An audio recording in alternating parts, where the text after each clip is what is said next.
What's good, y'all? Welcome to another edition of Halito by High Country News. I'm Michael Leveton, the Community Outreach Manager over here at HCN, and we've got some really fun stories this week, so let's just jump right in. So it's still winter, but let's chat fires.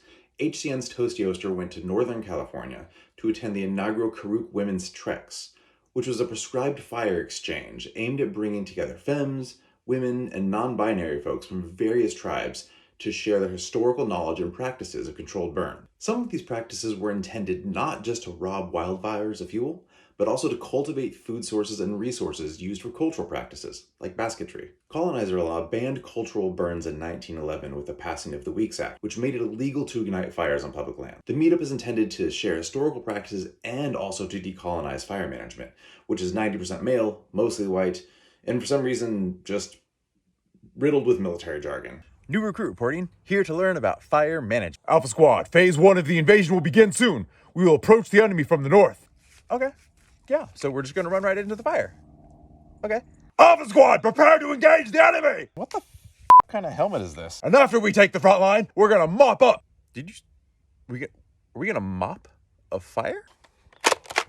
Ah! Speaking of fires, let's talk about Oregon, where Kylie Moore wrote about a controversial fire map released by the Oregon Department of Forestry last July. The fire map assigned a risk level to areas across the state. High-risk areas would have to adhere to regulations designed to protect life and property from wildfires.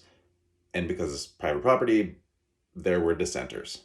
Some angry homeowners claimed that the map had errors, or they were worried about their insurance rates getting jacked up based on their perceived level of risk.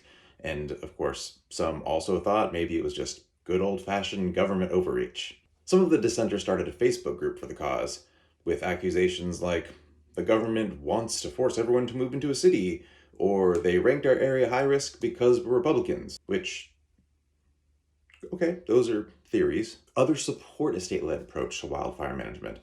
They argue because the state ultimately ends up footing the bill to fight large wildfires, reducing fire risk should be the purview of the state. Because of the backlash, the state withdrew the map, but they do plan to issue an updated one later this year. Now down to Arizona. Did you know that a Saudi agribusiness has been pumping groundwater from Phoenix's reserves? Also, that company leased the Arizona land at 1/6 of its market value. And no, unlike government plans to force everyone to move into a city, this is not a conspiracy theory. It's actually a pretty sore subject in the area. And it also happens to be a subject of Natalie Koch's upcoming book, Arid Empire, The Entangled Fates of Arabia and Arizona. As always, you can find these stories and a lot more over at hcn.org. We'll be back next week with a whole new ass episode of Halito. Take care, stay safe, y'all.